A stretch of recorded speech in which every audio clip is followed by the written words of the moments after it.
Judge Burge, KK's New Country 101.3 KFDI, and Jason. Him.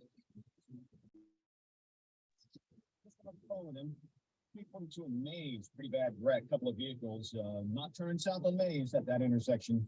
Head north and find a way around it. K42 and Mays just happened. There's a pretty bad wreck. Two vehicles. Find a way around that. 101.3 KFDI-FM and HD1 Wichita. Catching on all day. On the other hour. Starts now. KFDI.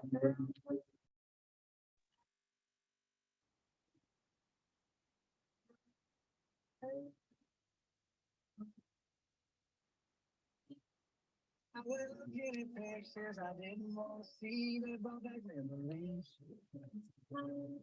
You looked at me like this, got the life that you wanted, but it ain't true.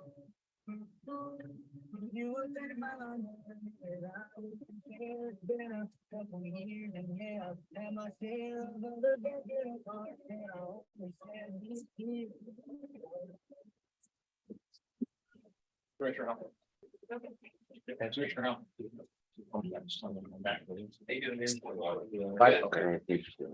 All right. Well, good morning, everybody. It is just a few minutes after 8 o'clock. This is not a formal meeting. This is just an informal discussion. But in the room, we have, I think, some of the key people in the community that need to have our partnership needs to come together in an informal opportunity, which is what this is. We met last week and we had, I think, excellent discussion, but we wanted to come back and continue the discussion because there's an awful lot of things that need to happen. And some of those things are fairly urgent. So thank you for taking time to be here again today. Again, my name is Jim Howell. I'm one of the 5 county commissioners. And unfortunately, Chairman Pete Meissner is not able to be with us this morning, but he is keeping up with everything that's going on. I appreciate him. His heart is with us, but he's not able to be here this morning. I do have some folks online, including Commissioner Lopez. We'll recognize those folks online here in just a moment. But before we do that, I'd like to recognize we do have Manager Bob Layton in the audience behind us, and so he's there available.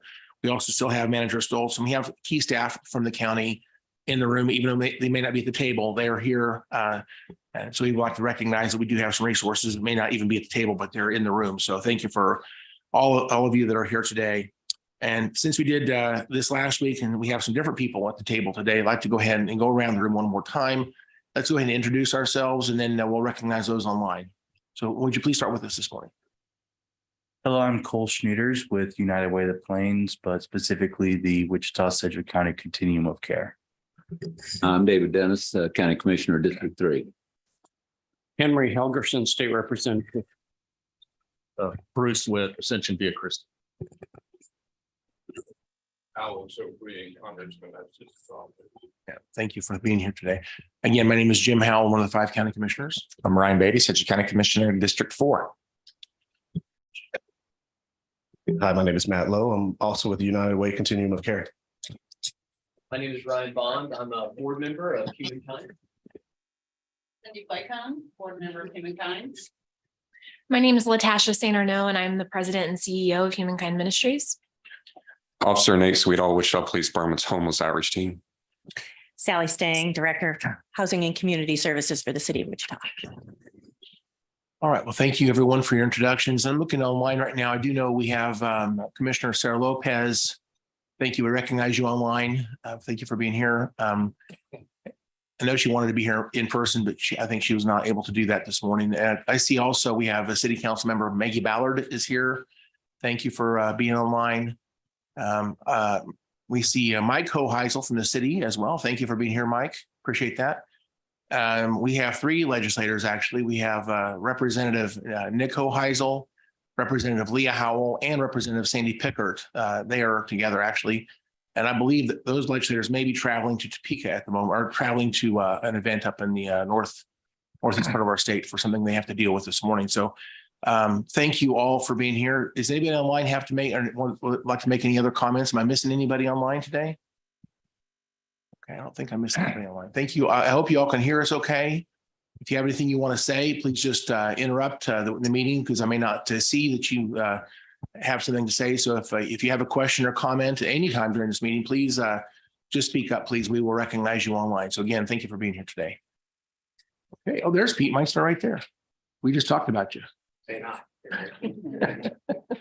All right, thank you, Chairman. Appreciate that. All right, so we, again, I think this is incredibly important. Again, this is an informal meeting. It's just a chat. So if anybody has a comment or question at any time, please just get the attention of our room, and we'd like to recognize your comments. So we hopefully can have an exchange of our ideas, and hopefully, I think one of our goals today is to walk out of here with maybe a plan that we can all support moving forward. I know there's been a lot of discussion about some of the urgency. I'm hoping we can actually have some action items that would be very defined if we can do that today.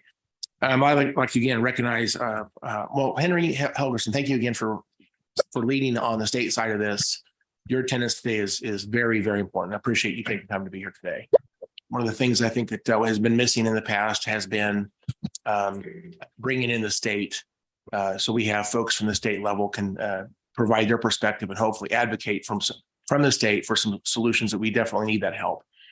Commissioner Beatty, we'd love to have you start with item number 2 here, or any other comments that you'd like to make, sir. I'm happy to. Thank you, Commissioner. Thank you, everyone, for being here today. I think it's, as we stated last week, I think it's vitally important that our community sees on a topic as important of this, those that are unhoused in our community, housing insecurity, all of these conversations. It's incredibly important that our community sees leadership from nonprofit to government, all levels of government, collaborating in this space. That's an important conversation. I'm glad you're here today. There were 2 goals. If I just recap kind of what we did last week, there's 2 goals in mind here.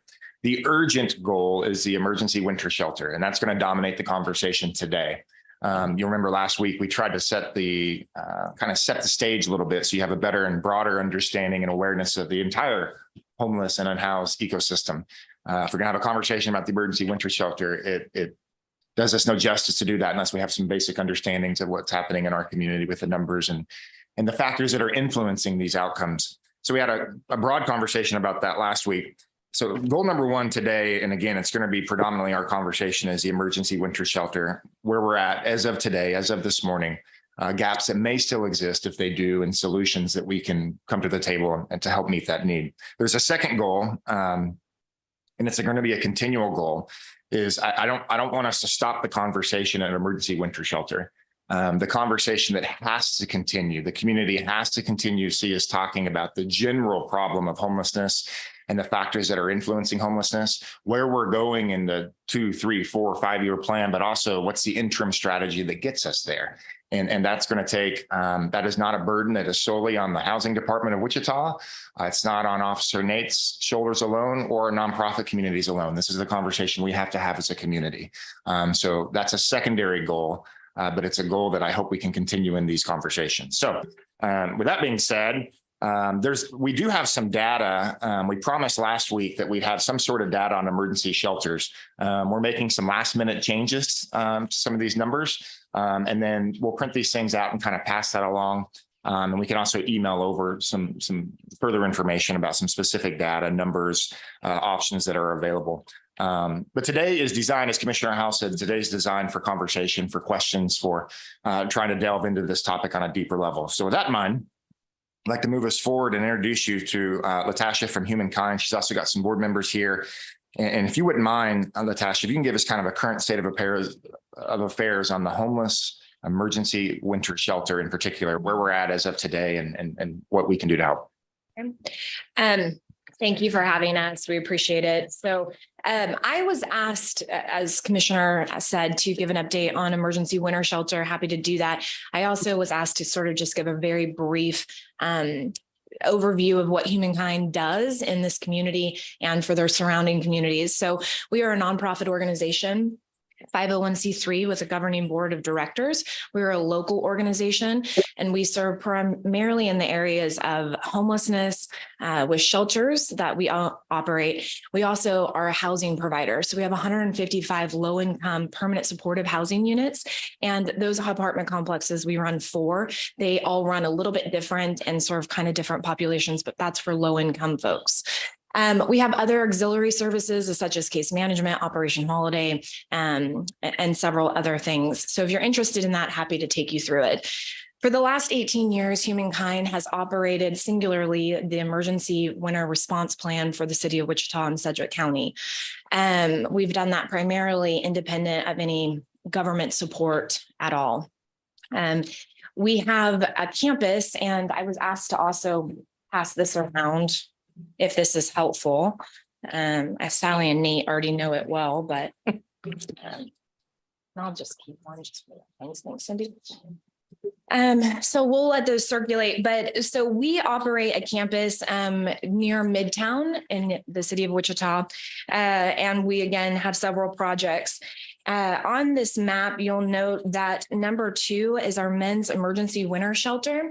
And this is an old church. We have been in this facility and really have made improvements over the years, just really trying to keep it open for this purpose. The last several years, I've been with Humankind 6 years. This will be my 6th winter season, and we have seen the need steadily increase. And really, this has just been a matter of our current infrastructure that we have on our campus is not supporting the numbers any longer. We are making modifications to that building, and we are prepared to serve 100 men out of that facility if we need to. We also operate a women's shelter, and we're prepared to serve 40 women out of that facility. On the back of the map, you guys will, in your spare time, you guys can see that we have had a description of all the services and programs on our campus. So as far as emergency winter shelter goes, Commissioner, that's what we're prepared to do as an organization. That's what our infrastructure supports. And we've gotten approval from the fire department and the powers that be that we're able to do that safely, those Great. numbers.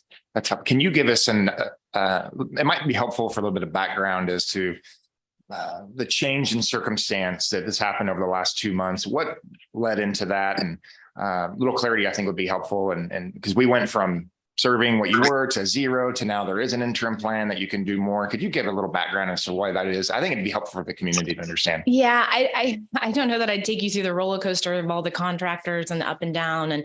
And we were under the impression that we would have to install a fire suppression system in that building. And then we were told that it wouldn't support a fire suppression system. That particular facility does not have one. After further investigation and further conversations, we were told that it does. We're not required to have a fire suppression, but we would have to limit our occupancy so that we can safely, operate this building, that people are safe, with a few modifications. Those modifications outside of the suppression system we're able to make in a timely manner, but we were under the impression that we could not use the building, and that was later clarified for us. Hey, Commissioner, I have a quick question. Thank you for that presentation. This is Representative Hoeisel.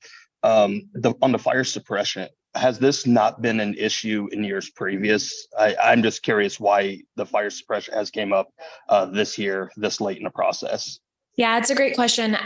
We've always been transparent what the building is used for. Every year we go through inspections, and I think this year what triggered the conversation was just the rise and the increase in need. Nothing more than that. They asked how many are you sleeping, and we've been giving them the data. And I think they were concerned, as was our board of directors. Internally, we have been talking about it too. If there happened to be a fire, what does that look like, and can everyone get out of the building safely? So really, these were just safety discussions. And as an organization, we want to do our due diligence. And that's really what was happening. Okay, I appreciate that answer. So it wasn't a change in, I guess, city ordinance or county code or anything like that. No, it's just really a safety conversation, quite frankly. Again, I don't know all the building codes and rules. I don't pretend to be an expert in that. But we've just been having thoughtful conversations, and what was determined, and we finally got the certificate from the city, was that we were had to put a cap on the number that could actually be sleeping in the facility, if that makes sense. I fully understand that. Thanks for that. The 75 total, is that including staff, or is that just total beds basically that you guys can house there? Great question. We're actually prepared to sleep 100 men in that particular facility. So that does not include staff. Okay, got it. Thank you so much. Yeah.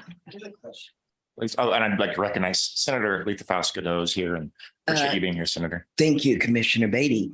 A question for you. So you said men. So, and previously you said you had a women's shelter. We do. So where exactly is that located? How many do they house? And the facility that you're speaking of now, is that in just for men, or does it include families? It's as a great well? question. Thank you. So we use our other community rooms and spaces. Nearly all of our facilities, including our apartment complexes, have large community rooms. And since those buildings already have fire suppression, they're already coded for sleeping barracks. We serve the women out of those buildings. The church is number 2, and that's specifically for men. So when we say 100 men, it's out of the number 2 on your map. When we're talking about families, we have a year-round shelter. We have a 60-bed facility. It's called the Inn, and that is actually located on 320 East Central, depicted at number 7 on this map. Our plan is, and we did this last year too, is we're diverting singles to our men's shelter and women's shelter so that we can free up space for families, because that building is men, women, families, and their pets. Yeah, it's great questions. A couple questions, and I appreciate that. And I'm thankful that, 3 weeks ago, the number was 0. So I'm thankful for the capacity that you do have with 100 men and 40 women. That is not going to meet the entire need. Is that yay or nay? Yes, that's correct. So last year on our peak night, we were serving 188, and my friends at the COC and Cole and Matt and I, we work together quite closely. They have some data today as well, if you guys want to really dig into the numbers. But we anticipate, if you are, as a community, if we really want to have a true code blue or an emergency response plan, really, we probably should be prepared to serve about 250 at any given time. So whether that is in a single site and we don't utilize HK campus, and that's found somewhere else. I know that we've been working closely with the city and the county on a solution that would be a singular site, or we would have to have an additional site in addition to the 100, the 40, we would have to have a third location that we would classify as an overflow. Technically, we used to be overflow, and that's no longer viable. So there's a gap as of right now, based on this information, and what there is a gap that, although we made some progress, it does not meet the entire need. So I want to introduce go ahead. Commissioner, if I could 1 second. Yeah, please. I'm not there. I apologize for not being there. I'm in Capers board meetings in Johnson County right now. But how many beds, if you guys have the numbers in front of you, how many beds short does that put us with the extra 100 beds of humankind? Where does that put us now? How many are we short? Well, so I do want to clarify something for the group, because I get asked this a lot. And I just think sometimes as providers, we get going really fast and we don't realize people don't know terminology or whatnot. So by definition, what Humankind is doing this winter is we are operating a men's seasonal shelter. We're operating a women's seasonal shelter. It is not by definition going to be a code blue or a response plan, because we will have to turn people away because we have a threshold of occupancy now in these buildings. May I ask, Natasha, define code blue, what that means, and what standards qualify when we enter into a code blue designation? Yeah, different communities have different types of code blue, but a code blue basically means that on any given night, and some of them do it for a duration, and it's a set time, the month of December, February, March, let's say, or it's triggered by weather. Sometimes it's a collective effort where there might be 5 providers that open and everyone can expect it. Sometimes it's a singular provider, but there's different, it just basically means anyone seeking shelter will never be turned away, that they have a site to go to and that they will be served, is the basic definition. Thank you. So are they open on Sundays? Yeah. So because Open Door, I know they're closed on Sundays. Sometimes I go with the group down and we set up in the church and feed people on Sundays. So what about? Yeah. So our shelter operates, our one shelter operates 365 days a year, 24 hours a day. So we never close. Our emergency shelters historically have operated November 1st through the end of March 31. And we're open 7 days a week. In past years, we are typically open from a 5 p to 8 a. I will tell you, there are times that we do operate 24 hours, but we are open on Saturdays and Sundays. True code blue plans means it doesn't matter if it's midnight, 2 a.m.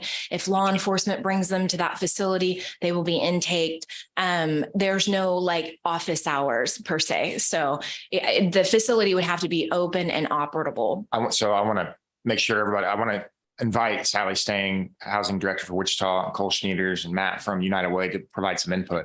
As of right now, 2 questions. One, we have no, is code blue like it's a term. It's a term that's used, but there is no code blue emergency shelter available right now in the city. In years past, we would have been by definition not, because we were accepting anyone and we never turned anyone away. Based on the new information, the city of Wichita and Sedgwick County does not have a code blue or emergency response plan by definition. So like last winter and the winter before, it gets to 20 below zero. Is there who makes a designation? We're in code blue status, or we need a code blue. Is there a formal declaration that's made? Typically government. Okay. And those are standards set forth prior to the weather actually getting bad, right? It's an understanding that everyone has. Okay. What are those standards, Sally? Do you have any info on what those standards are when someone from the city or county or governor or somebody says we're in code blue? So last year we did fund Humankind for 24/7 shelter so that it could be code blue at any moment. If it needed to be. Got it. Okay. That makes sense. Got it. Okay. That's helpful. There is a gap still existing. So Sally, Sally, if you want to kind of give a current City of Wichita update. Again, Sally's our housing director for the City of Wichita, superhuman housing director from the City of Wichita. Thank you for having me. This is such an important topic for our community. As you can tell, it's been a roller coaster ride for the last couple of months. We spent the better part of 2 months looking for a site so that we would have enough space so that we wouldn't ever have to turn anyone away. And I'll tell you, it's been a lot of high hopes and heartbreak. We have brought in architects, we've looked at buildings, and it's been not successful all along till this week. So we think we have a site. Now, mind you, this is the 4th or 5th time I said, I think we have a site. We're not quite ready to come out with the announcement as to where. We are working very closely with Latasha. The hope is that if we can secure the site, it would be a singular place just for the winter. Unfortunately, this location is only available for this winter. But it would be 24/7. We have some gaps in funding operationally for that, but we're working diligently to be able to address that. At the same time, we are working the mid-range plan and the long-term plan. So we understand that, we definitely need to get through this winter. That is critical. We do not need another 48 people dying on the street like they did last year. So we're also working with another location that we're hoping to be able to make modifications to that would be available for the next 2 winters. I'd really prefer to see us be able to do this 24/7, 365. I know we talk about the winter being an emergency, but any day of the week, we have people sleeping and dying on the streets, whether it's 105 or 10 below is a travesty. That's not the way we should be treating people. So we will continue, and we need to continue to try and find funding to make that happen. It's not only better for the people that we're trying to serve, but it's better for our community if we can make sure that we have a place for every individual. And then there's the long-term plan, which is the MAC, or the multi-agency center. The vision for the MAC is to be that one-stop shop, to be able to bring providers to one space so that whether it's 2 a.m. or 2 p.m, there is some place someone can go, no matter what their crisis need, that they can be connected to services. But the holistic look of this is not just that one stop, but to include congregate shelter, non-congregate shelter, and additional affordable housing units, all in the same proximity. This is our long-term, I call it my home run swing, to try and do a holistic approach. But we know at least we will end up with housing units, affordable housing units, and that navigation center, that place where we invite all providers to come in to be able to provide the best level of service and those warm handoffs to others. so that they have the best result in the end. So we are looking at this in multiple phases. Right now, the criticality is trying to stand up this winter shelter. Go ahead. Yes, please. Thank you, Mr. Chairman, Commissioner Beatty. I don't mean to hog the mic, but I hear, I'm not in this part of the logistics part of it, but I hear from those individuals. So the MAC that you spoke of, is that the funding from the city's vision on that? And can we ever, I talk to a lot of homeless people who have evictions on their records. They might receive benefits to whereas they can pay for housing, but that eviction prevents them from doing so. Is there something, are you looking at that particular issue as well? Sure. First question, yes. So the MAC actually did come out of the city's receipt of the 5.5 million in home mark funds. That's what got us talking and thinking. And our first plan was really narrow and looking at what could we do just with that particular funding and its limitations. And when we went through a 9-month planning process and engaged stakeholders, we realized we needed the bigger picture. And so we brought on a development partner, Petra, that we're working with, who brought along. So we have HFG Architecture and McCown Gordon. We're looking at sites now where we have actually started making applications for additional funding to make that project happen. So we're very excited about that, and that continues to move. But right now, our first priority obviously is protecting people this winter. We are, one of the beauties, and I've been even at COC meetings trying to encourage providers, become a landlord, work with those who've developed housing to develop more housing and be your own landlord. So you can set your own residency screening criteria, right? So that we can try and help those most in need. Very good. And again, the Commissioner, Commissioner, if I could just, please. I'm going to try to, rephrase my question a different way. Let's say humankind is up with 100 beds. The weather comes through tonight and the meteorologist gets the weather wrong and says, oh, it's going to be 13 degrees is the low tonight. How many beds are we short with humankind opening with 100 beds? Are we short in Wichita for folks to sleep tonight? If that was the case. Sure. Legislator Hill-Heisel, I'll go ahead and take that question. I'm Cole Schneiders with the Wichita Sedgwick County Continuum of Care. There are dozens of them around the country. They're a HUD-funded entity. Their real purpose is to get people out of homelessness. We don't fund shelters. We only fund housing services to get people out of homelessness. That being said, one of our other functions is to capture data on the entire homeless population for our community in 2 different ways. One is through our point in time count, which every community in the country does in a different way, but it's a snapshot on one night of the year of how many people are experiencing homelessness between shelters and unsheltered. We also capture HMIS data, our homeless management information system data, which all of our shelters in the community participate in some way. That gives us a picture, a real-time picture of how many people are experiencing homelessness on a given night, at least accessing shelter and services. Based off of the point in time count, now this is the one-time snapshot. We did it in 2023, January 26th. The felt like temperature was like 13 degrees. We are going to be short 217 beds based on our current capacity that we know of today. That's based on one night in December. The other way we can look at it is our average shelter nights delivered throughout the entire winter season, so to speak, which suggests that because humankind can no longer offer that code blue service of taking in anyone and everyone, same thing with Union Rescue Mission, they're also limited in how many men that they can take. That's 184 additional beds that we'd be short. Now that number, I'm not as confident in it as a point in time count number, but it is something to work off of. All that being said, modeling shelter capacity needs is extremely complex because you have to figure in outflow, you have to figure in how many people will be using the shelter, and that depends on shelter design. But basic terms, short 217 beds based off of the most recent accurate data we have. And that 217 number is including the prospect of 100 beds at humankind. Yes, Correct. that includes, Okay. so that's based off of what I knew last night at 11 o'clock. Okay. Which is that we would, I believe we'll have 336 beds for sure. Maybe. Okay. Yes. Okay. Okay. That's kind of the number guide I was looking for. Thank you for that.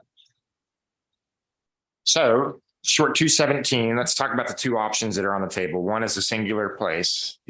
Sally, did you say that would be 250 people? I believe we can get 250 people in that one location. Okay. So that would be progress. You mentioned that there's some bottlenecks there, and you mentioned there's gaps in funding. Can you help clarify what's it cost to do this and what are your gaps in funding? I will kick it to Latasha, who has the most recent operations numbers. And I'm happy to share all this with you as well. We're estimating it's just different, right, Commissioner? If we have to operate 3 sites, those numbers change. If it's a singular site, we're estimating somewhere around $700,000 approximately to run for 5 months.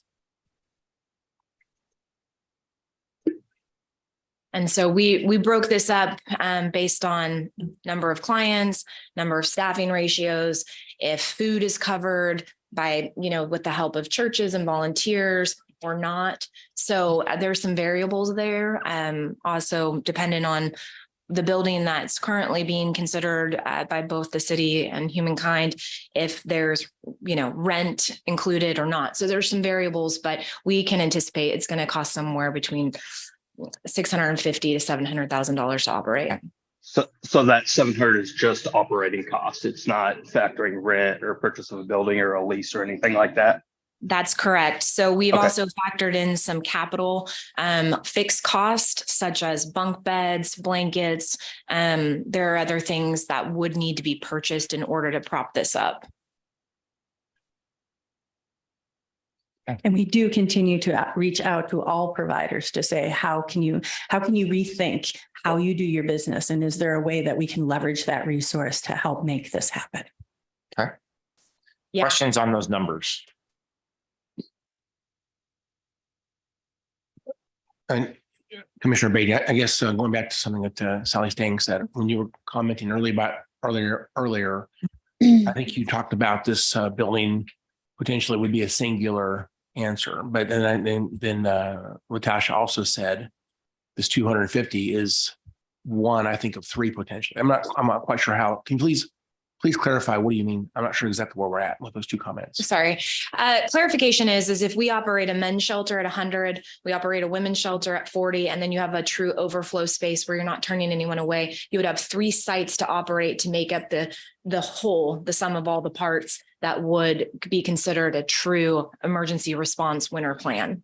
So again, this new facility we're thinking about for this 1 year is a third part of this. So it's not really a singular for all of that. It's just the one. It could be depending on which building is selected. So if you go with a building that is smaller in nature, but if I know the things that we're looking at now, we think that maybe we could get away with just doing that singular option. So the $700,000 estimate, that's if this is a third shelter, not if it's a singular. No, it's the $700,000 is operating 24 hours a day, five months approximately at a singular location. Okay. So I have a question. So you said at the singular location, it would house, or you could sleep 250 people. Mm-hmm. Okay. So when I hear the numbers, I hear Cole say that we would be short 217. Is that right? That does not include the 140 that you would serve at the winter shelter. So our total need would actually be around 360 beds. So would one location be an option if we have that many people? The 217 does include what we know that Humankind can offer. I was going to say my impression, I'm sorry, Matt, if I misunderstood, Cole, correct me if I'm wrong. And this is based on, and I will just say, this is based on 18 years of, experience and seeing the number trends. We feel comfortable and confident that if we have a facility that can safely sleep 250, that we would not exceed that in numbers this winter, just based on what we've seen in years past. Well, no, I'm not trying to push back, but I hear you. last year on the point in time count, you served 166 people in your shelter. Yeah. We had 155 unsheltered that same night. You add those two together and you're already over 300. That doesn't count for Salvation Army closing down. Right? So, I mean, you're over 300 just adding those two together. Yeah, and I think it's a worthy conversation to have, certainly. I do not personally believe the particular site we're looking at right now could sleep 350. I could be completely wrong. I know that it's been coded for a certain number, but I don't know. Right now, we are still in the midst of working with the city to determine square footage and if you do bunks versus mats. I mean, there's a lot of variables that quite honestly have not been vetted, and we're not prepared to say a specific number for that particular facility that's being considered. So that's information I do not have at this time. So I apologize. Can I follow up? Just want to go a little deeper into this prospective facility. How far along in the process are we of this, and how long would it take you guys if we did execute, if it's a purchase or if it's a building the city already owns? How long will it take you guys to get in, get everything you need in there, get it all set up and ready to go to start receiving folks? From the city's end, if we can make this thing happen, I believe we can open the doors by the end of the month. I mean, make the doors available to the program by the end of the month, but then there's your get ready time as far as. Yeah, there is a lot of logistical and operational, just to prop these things up. Most notably, and the hard part is staffing. So we staff seasonal employees every year. We have to hire approximately 40 or so. We have stipend workers, we have contract workers, and it just takes a lot of interviewing, training, and then working through those things. That's in addition to some of the fixed cost and lead times on purchasing of equipment and supplies. So. Okay. And if you guys did go through, is it a building the city already owns? It is. Okay. So would there be any cost that the city needs to put in, I guess, to get the building up to date, or is it as far as code inspections, is it proper and ready to go in that route? There are a few things that we'll need to do, but I don't believe there are things that will slow us down very much. Okay, good deal. And so I guess this is for humankind. If we get the shelter up and going, the shelter you guys have now that you're able to house 100 people, would you guys still use and operate that shelter in any capacity? If we could do a single site, it's going to make it much more manageable, and honestly, it will cost less. There's value to having everyone in a single site. The way that we manage, case manage, work, have other providers. So one of the things we really pride ourselves on is we have a lot of various providers that come into our buildings and offer services, and so that's part of this too, right? If we have multiple sites, then the logistics of them being able to offer those auxiliary services to these folks becomes a little more challenging. Yeah. Right now, we are on a path to open the men's shelter and the women's shelter, just in the event we couldn't pull off something else. And so we are already in the process of hiring, training. That's going really well. My staff and my team are working in earnest to get ready to open November 15th at our campus. Ideally, there would be an alternative solution where we could all come together in a larger facility that was more retrofitted for this particular service. Yeah, and I don't disagree on that, but it sounds like this, if it's 250 beds, we still may be short some beds. So in a pinch, the other building could be an option for overflow or something like that, in case we need it for whatever on a emergency cold weather night or code blue night. Yeah, we're is that a possibility? Yes, absolutely. So we're happy to lend our facilities to the community. I mean, we always have, and we want to. Our heart is with the people that have housing insecurities, and they really need our support. So that's what our mission is, and we've never turned anyone away. So this will be a new year for us if it comes to that.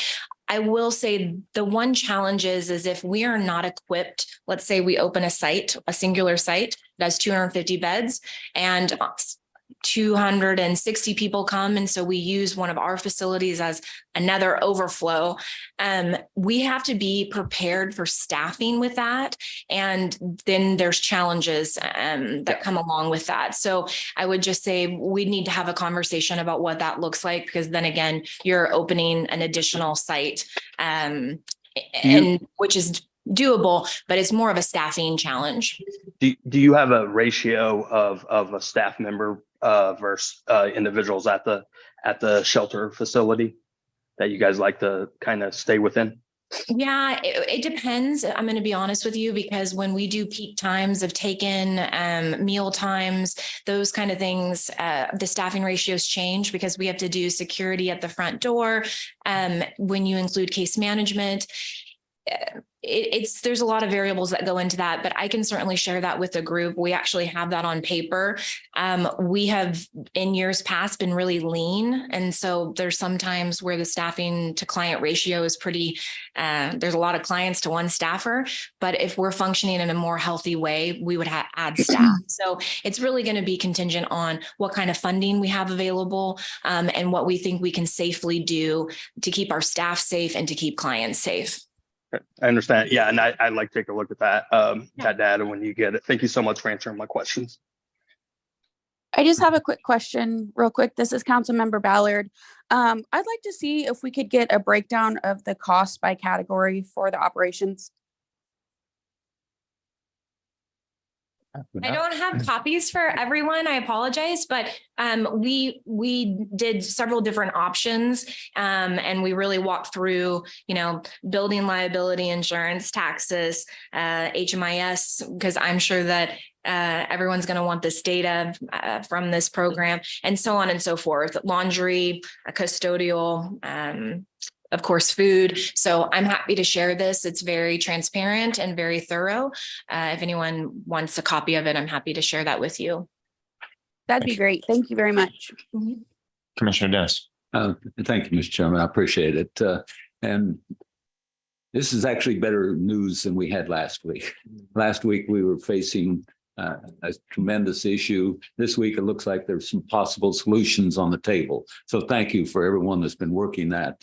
My biggest concern at this point is the $700,000 and where that's coming from. I appreciate that we do have state here, county and city, but at some point, if we do get this building and you do have the funding in order to buy bunk beds and everything else that you need, where do we get the money? Because it's a short suspense to have that funding if we're going to start getting this door open here at the end of the month. So I just need to know what our steps are to make this happen. Well, I can't answer your question in total, no pun intended, but I will say Humankind is willing to contribute $200,000 to this program this year. So we're in discussions, and I'd let Sally maybe talk, or Commissioner Beatty or Commissioner Howe, but our organization is trying to raise private support for this. But I will tell you, we're not in a position to cover the program in its total cost. We are still working through some remaining federal funds, not near enough to be able to cover operations, but we're also looking at the funding that'll be necessary to get the building ready. So don't have exact numbers yet. Much of my funding is out of the housing department is very specific. So there are things like for the caseworkers, I can fund that. And so it is about picking about what we can fund in the budget. Okay. But it sounds like still hundreds of thousands of dollars short of where we need to be. And that's a hurdle we need to come up and overcome in the very near future if we're going to have Humankind open this facility. Sally, is it your guys' belief on the city that at least the expenses to get the facility ready and up and going and up to code, you guys can absorb within your budget already? Yes. Okay, thank you. So it's operations, Sally, that you're. Is operations. Is there a chance that we want to make sure we understand that gap and that need so that we can have conversations on our end. Obviously, the city is going to do what the city needs to do. But from the county and the state side, I think we need to kind of better understand what the need and the ask is. It's an emergency situation. And I think there's a lot of people that are interested in contributing for this community, but we've got to figure out what that really looks like. And so I don't know if maybe it's Friday, you think you have it by noon, you think, or, but sometime in the very near future, if we can get that specific ask, I think that's a conversation that we have to have. Well, and I also see that this is not just going to be an issue this winter. This is an issue. Well, that's the last ongoing. point for me is we're having this conversation now, and it's a needed conversation, and I'm grateful for all the work. And I know there has been a lot of work put into this, significant work and time. But we got to make sure that we're ready for next winter too. And we've got to have this conversation about the interim strategy. So that's why this group is going to continue to meet and continue to have conversations. But once we pass this hurdle, I think that's a continued conversation we have to have. I agree. It's a two-prong, and Sally hit the nail on the head. We have an immediate issue that's $700,000, but we have sustainability because $700,000 will just get us for 5 months from what I heard. So then what happens after that for the future? So we've got to have a plan for sustainability also. Yeah. Please. Yeah. If we're going to put this plan together, specifics. First year, 700,000. You need 200's already committed. And thank you very much. Second year, are you estimating the $700,000? It's the same figure? Is it going up or going down? And I know you can't know that, but that's going to be a question that's going to come up in the minds of legislators and the private sector. Okay. Third year, we've heard about this. What is it, MAC? Well, that's probably the fourth year, actually. We're thinking 3 years till we get the MAC. Okay. And then that is a continuing, ongoing. The housing, obviously, it's supported by the rents. When you get into the navigation center and shelter services, it is challenging to find funding for operations. Okay, so I guess, and I'm looking at two county and city managers, multi-year plan of funding that you're expecting, how it's going to work with the individual and the not-for-profit, how much is coming from the private sector, or you're going out. We're going to need all these kind of steps if we're going to carry the ball further. And I'll mention again, the legislature does not like to do this funding on a operational, especially here in the last part of our year, passing a bill to get money for appropriations at the soonest wouldn't happen until April. And, and so it's hard to come up with any kind of money. Luckily, we still have ARPA money available, and I think the city and the county has some, and the state's going to get some money returned to us. Maybe there's a possibility of getting some of that, but I'm not sure. But it's nice. We all want to do something, but I don't know if it's going to be possible within the parameters that we normally set out. As I said before, it is easier for the state to say, let's take some of our housing dollars that we've dedicated, the millions that we've dedicated, and put that in a longer period of time. But put the stuff together and we'll see what we can do. Yeah. Other comments or questions? Yes, thank you, Commissioner Howell. Just a quick question. So for those you're servicing, so what's the limit of time they can be there? Is it a rotation? Do they like Union Rescue Mission? Those guys are there. And yesterday I was driving down Hillside and they have to leave. So they just walk down and or clarify that for me, because I saw so many of them walking. I actually took a picture of them and they just sit at the bus stop for a while. And are services being provided for them to try to help them, as opposed to just giving them a place to sleep, eat, and then back out? Yeah. So each provider in the community, and I don't want to speak on their behalf, they have different rules and criteria for a variety of reasons. And I really can't speak to that. I can say Humankind, we do not have a cutoff date. As far as if somebody's in our shelter, we don't say, okay, you've been here 30 days, you have to exit the shelter. Sometimes people stay 45 days. Sometimes people stay 90 days. It just really depends on their unique circumstance. And we're committed to their housing plans. So we're housing first, but we say housing first, not last provider. We're really wanting to move them into permanent housing. The other thing is we have wraparound services. So that's one of the things, again, we pride ourselves on Humankind is we have wonderful partner agencies that we couldn't do this work without. Everyone has their own unique talents that they bring to this system of care. And so they'll actually come in and offer services in our facilities. So in my opinion, and Sally or Cole can jump in on this, the facility that we're discussing and the facility, us as the operating partner, we would want it to be 24 hours, single site, and it would have wraparound services and case management, and we would be focused on housing plans. Well, I just want to make two really quick comments. I need to retract the earlier thing that I said.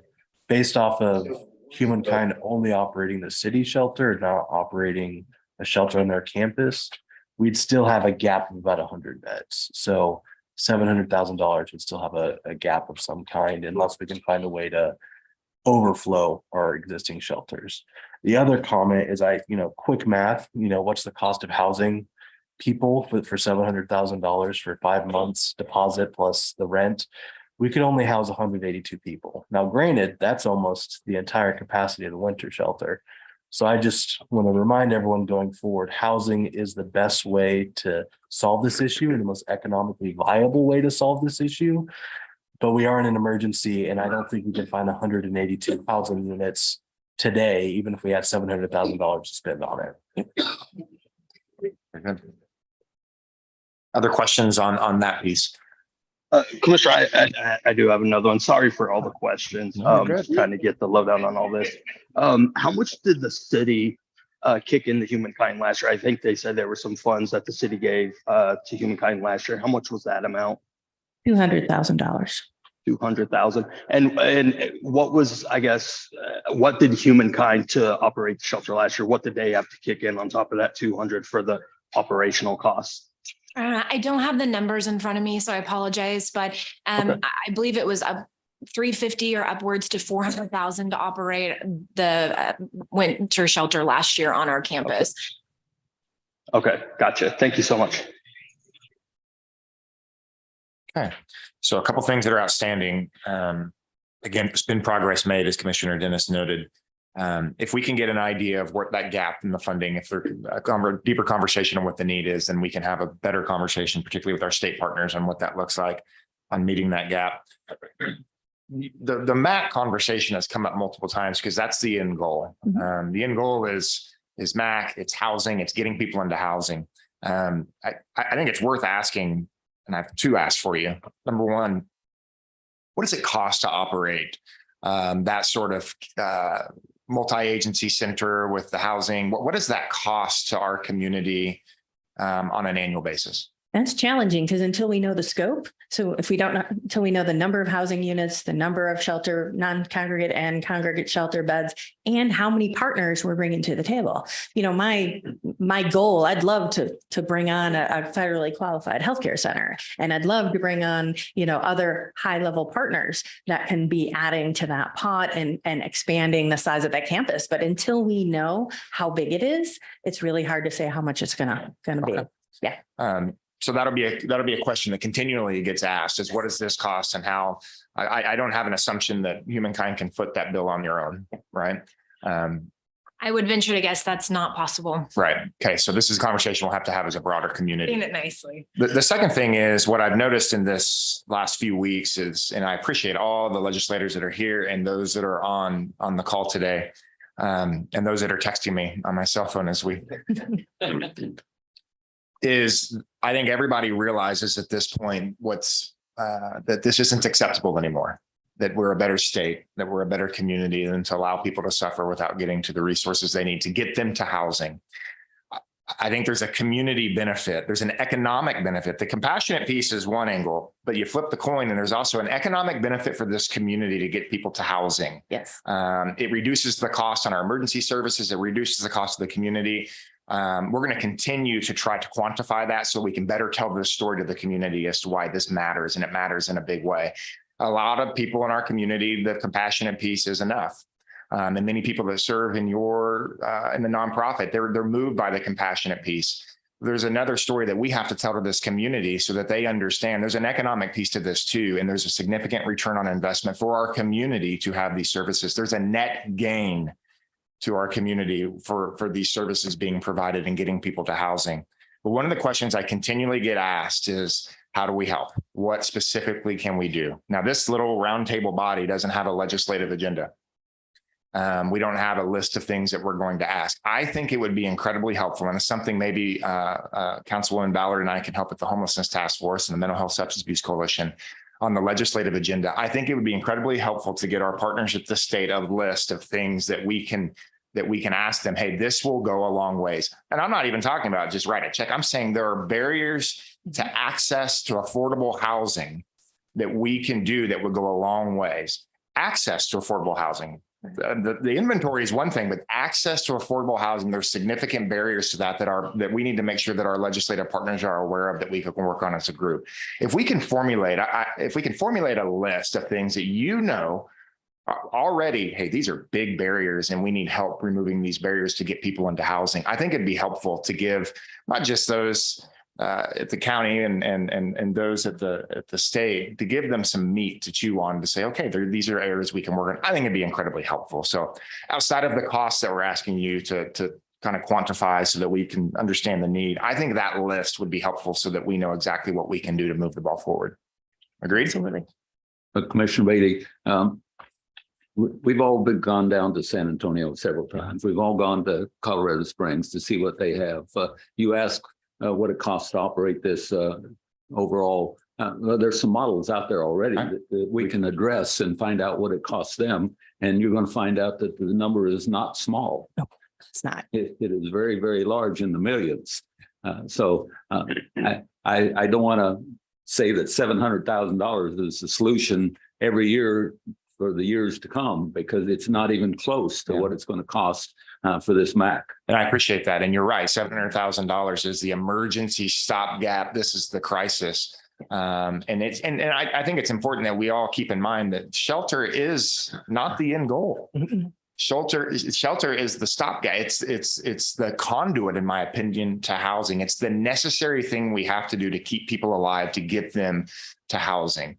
But the end goal is there's a cost to that. And we've got to be able to tell that story. Speaking for those in elected office, we've got to tell that story to our constituents, the people of this community, as to what this costs and what the return on the investment is going to be and what that looks like. And engage. We've got to engage our nonprofit better, our faith community better, our private entities better. We've got to engage. We got to tell that story. So any information you can give us would be incredibly helpful in that pursuit. Commissioner. Thank you, Commissioner Beatty. So I have a couple of questions.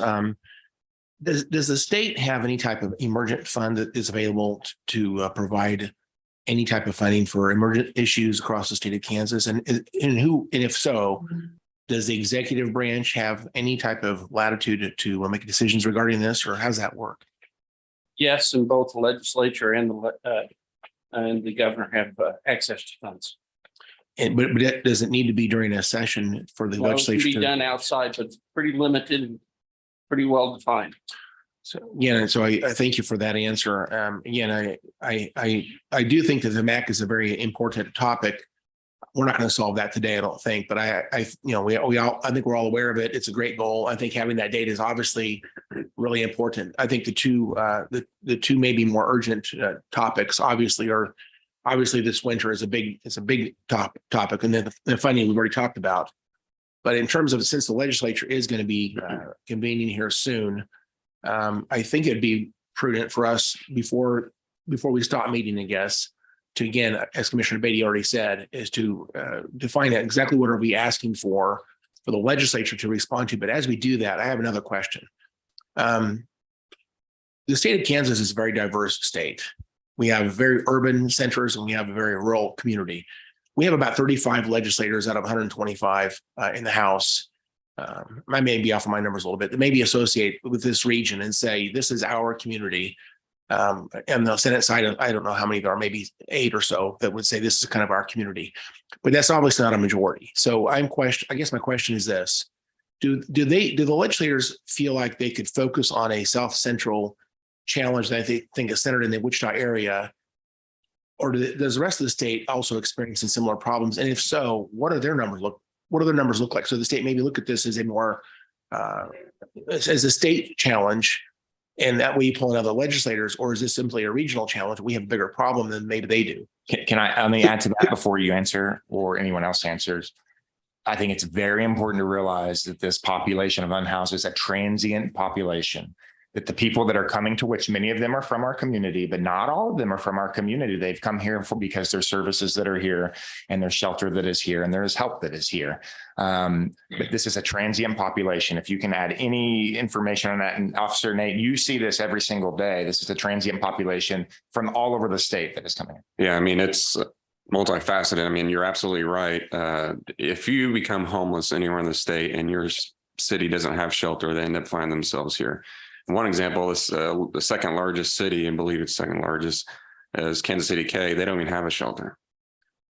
So if someone becomes homeless, they oftentimes will find themselves here. If you are paroling from KDOC of anywhere and you don't have a housing plan and you don't have anywhere to go and you can't go back to the place where you offended, and you need shelter space, you're going to come to where the resources are at. Maybe you need substance abuse treatment. You're going to go to the resources are at. That's Wichita, Kansas. So you will be paroled here. We have forms that we fill out. We tally those and we're marking them when they're on parole and where they came from. And so we have data to prove that that's actually occurring as well. I don't know. I'm not going to say the percentage. That's it's hard to get those numbers, but that also is a factor. And so it is a state issue. Is it a fair statement to say that our city in Wichita is disproportionately bearing the responsibility of this for the state? Yes and no. Yes. But you also understand that about 2/3 of the offenders in the state do happen in Sedgwick County. And typically they will report back to Sedgwick County, especially since we have the resources here. So please. Officer Nate, if I can kind of follow up on that, when we do the people in time count, do we ask that question on there? Is there, I mean, are we able to track it that way? Can you answer that? I don't think we do. Depends on the year. In some years we have asked, where was the last place you had housing? And they'll give us, California, New Hampshire. But most of the time where they're reporting they're from is from Sedgwick County, the ones we encounter here. Okay, if I could have one request for the next one you guys do, that would help us on the state level when we do try to make that argument that this is more of a Kansas problem than just a Wichita problem. If you guys are able to some way ask that question, that data would be very important to us. And Officer Nate, do you know, I mean, I know you said you don't want to give out like an exact percentage, but roughly how many of these folks are from outside Sedgwick County? I wouldn't have that information, and I'd hate to speculate. Yeah. Okay. I appreciate that. Yeah. Thank you. And Commissioner, I'll just add to what Officer Nate just said. We do not screen for residency. And I can tell you just based on conversations with clients, we always ask, where did you sleep last night? Where are you coming from? But we actually have law enforcement from rural communities driving people that are unsheltered or don't have anywhere to go to humankind. Okay. And so we're serving, I would say this entire state, but really all of the surrounding rural communities, Western Kansas, they do come here and we don't ever turn anyone away from service. Where would be the nearest shelter that kind of mimics what you guys are doing to your guys' shelter here, or at least outside of Sedgwick County? What you guys do? What humankind does. Oklahoma City or Tulsa. Yeah. I don't want to misrepresent any nonprofit organization in this space that is doing great work. So I don't know that any of us from the COC or could actually say with, definitive an answer, but to our knowledge, it would be, Oklahoma City, probably Tulsa, Oklahoma City. I heard somebody say Manhattan, perhaps. Does Manhattan have anything kind of like what you guys are doing up that way? I couldn't speak to it. I couldn't speak to that very specifically. Okay. And I want to jump in here, please. Thank you. So it is a state issue. I just left Topeka Friday. I've been there for the last 2 weeks. Topeka has a high population of homeless people as well. I also just attended a committee meeting, the Joint Committee on Corrections and Juvenile Justice Oversight Committee, and we toured some of the correctional facilities. We talked to the inmates there, and we talked to the Secretary of the Department of Corrections, who should have those numbers of who is coming to Sedgwick County. We have our work release center here. It was shared with us in the committee that most of the offenders that are being released, they do come to Sedgwick County. So it is a state issue.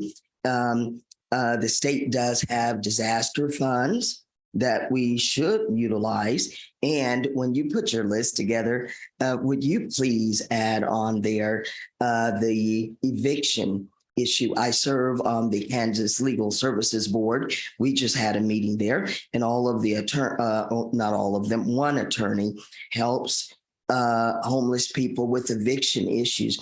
And he said that that 7-year stay of eviction, he said he almost got a person into housing and the landlords just said no. So that's the main issue on that. A lot of them get disability funding, Social Security benefits, they can pay, but if they have an eviction on there, it hurts them. So that's something, add that to your list, please. Thank you so much. And to follow up on Commissioner Howe's comments, which I think are great comments, and a great question about, is this just a Wichita-centric problem or a statewide problem? The legislature is convening November 9th, a special interim committee on homelessness.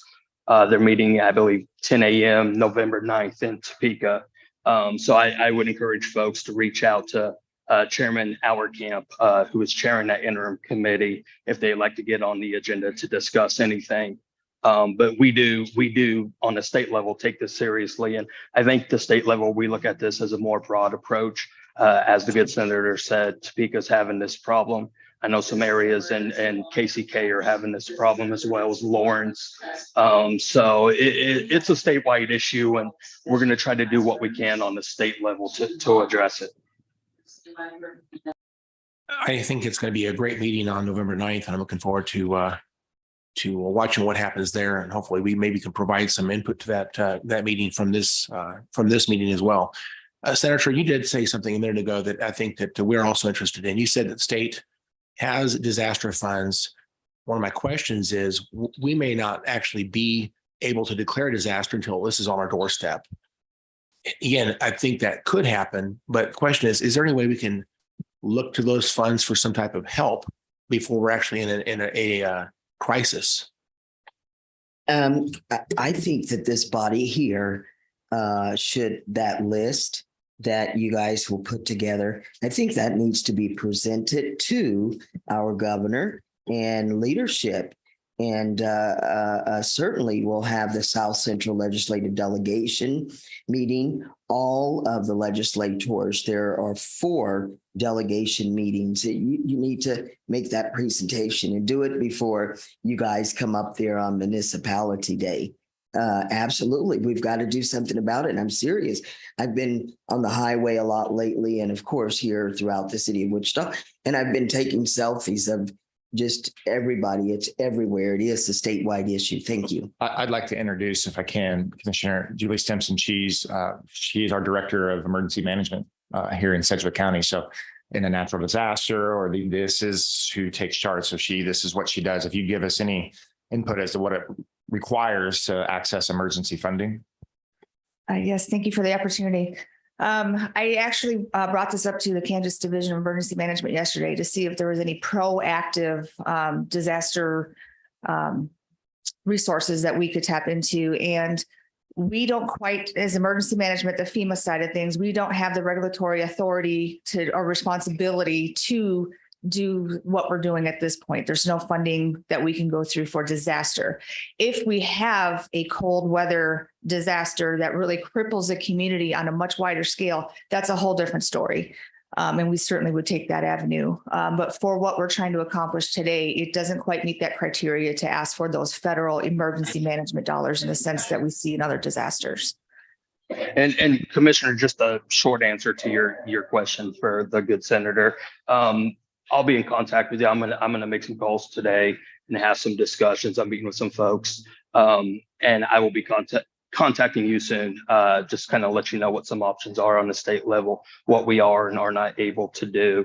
But those conversations are very preliminary at the moment. But I do plan on digging a little deeper to see what we can provide on the state level, and how we go about obtaining those funds. Representative Helgeson. Yeah, there's opportunities, as was talked about, that we might be able to come up with some emergency funds. But it's also out of the legislatures, the state's lane to start funding local emergency homeless projects. I'll tell you that right up front. It's not unheard of, but we normally don't do that. We leave that to the city and the county for that function. And there are real reasons why, because we'll have Topeka, Manhattan, Kansas City, all of the communities then asking for additional funding. What I'm going to tell you now, though, is I'd like you to do something and take the initiative. Last year, we got a hospital here and we got an expansion of a medical school down here. And those are big wins. The legislature looked at those as big wins down for Sedgwick County. Those are the priorities that the city and the county came from individually and the university. It's time that the county and the city and the legislative delegation sit down as one body and create our priorities. I'll tell you right now, the second year and the third year of $700,000 or $500,000 that you're going to ask the legislature from is going to be in competition. And I'm going to be arguing one way or the other with legislators, both on my side and on the other side of the aisle on, well, let's put that money for reducing property taxes, or let's put that money toward an existing other program or for schools. If this is a high enough priority, the delegation and all of the local officials should come together and say, let's set our priorities as one. You know, it's so easy to have county come up and say its priorities and city say its priorities, and the legislature say, well, we'll go this way and we'll go this way. I can play both sides against the middle, easy. If this is a priority, come together as we did today and as we did last week, and let us put our priorities as a community together and then walk up to the people. That has always been the problem. Very good.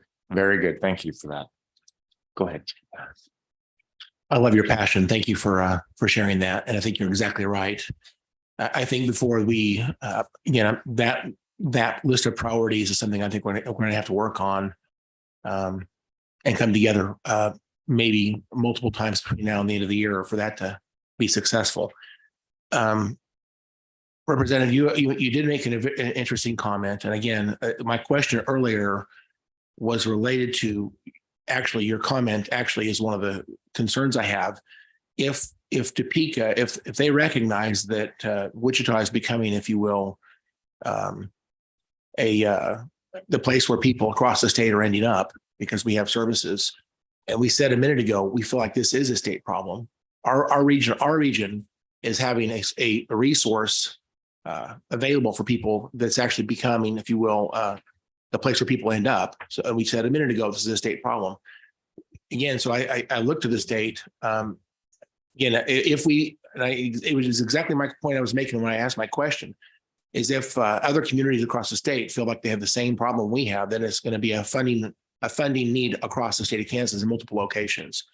If that's not reality, then would the state, recognize we have a larger problem here in Wichita area, and they would actually support that because we are a little bit different than maybe other parts of the state. So that really is a great question, and I don't know how to. And I'm still kind of struggling with the answer. I have to jump in here and say this: individuals coming from our prisons and ending up in Sedgwick County is not the only reason that there's homelessness. Sure, there are people that are poor who were affected through COVID, and they have lost jobs, and they are homeless.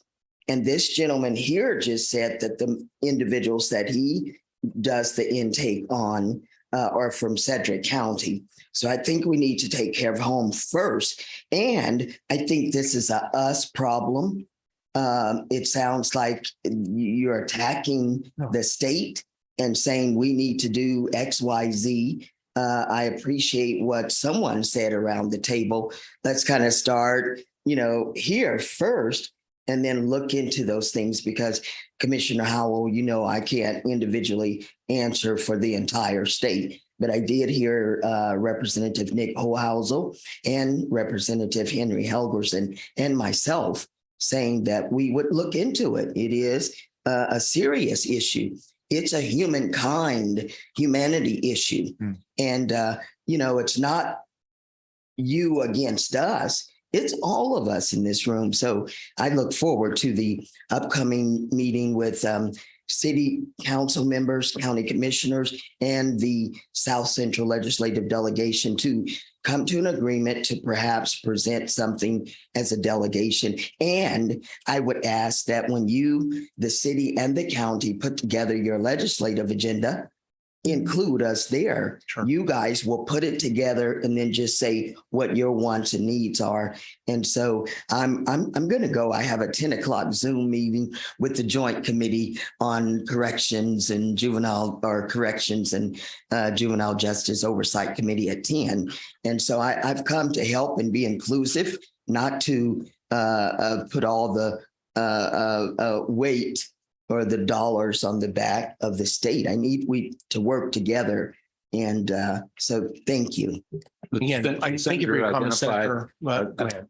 The senator identified several different organizations that need to be together, but she missed one that I think is critical. And we always put together a joint legislative program agenda that includes the Chamber of Commerce, so that we can get business. Last week when we met, we did have one member from GWP here, but we need to bring Chamber of Commerce, REAP, the other organizations into this discussion, because it can't all be government and private. We have to also bring in businesses to make sure that they're involved. So I want to, if we have another meeting, I'm kind of distressed that we don't have business here at the table today. Thank you. I agree with Commissioner Dennis on that 100%. I think there was a great opportunity to engage the private sector, our business community, in helping solving this issue, this emergency issue, as well as a long-term issue. So I agree with that 100%. Thank you for those comments, Commissioner Dennis. I want to circle back. I know Senator had to go, but I wanted to make a point. I know business did get together yesterday at the Leadership Center. Some of the people in this room were also there. They have expressed a great interest in seeing these problems addressed. And again, I think we all agree, whether they're here or not, we all agree that is certainly a voice we need to hear from, and they need to be part of the answer as well. Just to the senator's point, I'm not suggesting this problem is completely a state problem or completely a county problem.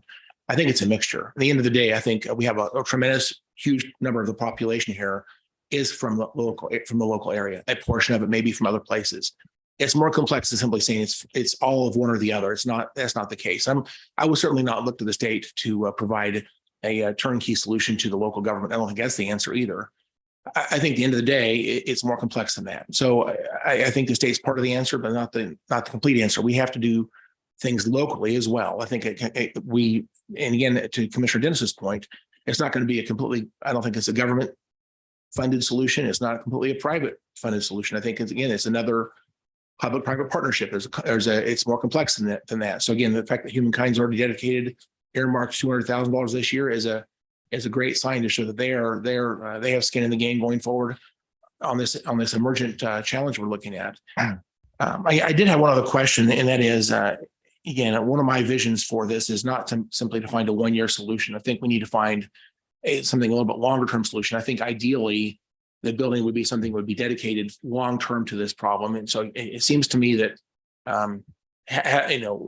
whoever actually has their name on the ownership of that building is less important to me. I guess I'd like to know, again, if we have a long term solution, this is not necessarily the same thing as a facility that would be part of the MAC. I think those are two different things. The shelter space and the MAC are not necessarily the same thing. Am I correct in saying that? We would hope that they would be connected.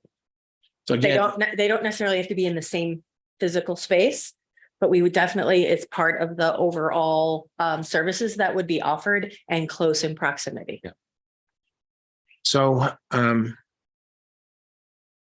just say that it may be hard to find that perfect space, immediately. Again, it'd be nice. We have a temporary solution this year. If we were to find something next year and we could purchase it, for example, it doesn't necessarily mean that's going to be the location for a MAC. I mean, it might be nice for that to be that way, but I don't know what that, I don't want that desire to slow down a permanent solution, if you will. And then I just want to, say, this actually, we don't have, unless there's a grant available or unless the private sector can find private donations, the part of this that comes from government most likely will end up being property tax dollars. And that is a concern, I think, of almost all of us, because that adds tax burden to the people we are also trying to serve. I'll just say up front, I think Lindsay, if she was here, our CFO, would say to take on, if you will, an operational burden at the county level would be again, I don't think there's revenue in our budget to take this on long term. That for us to do this long term is going to have to change our finances considerably. So again, I am very concerned about signing up, if you will, for a long term commitment from the county saying we're going to fund whatever. To me, that's something we need to be very careful with.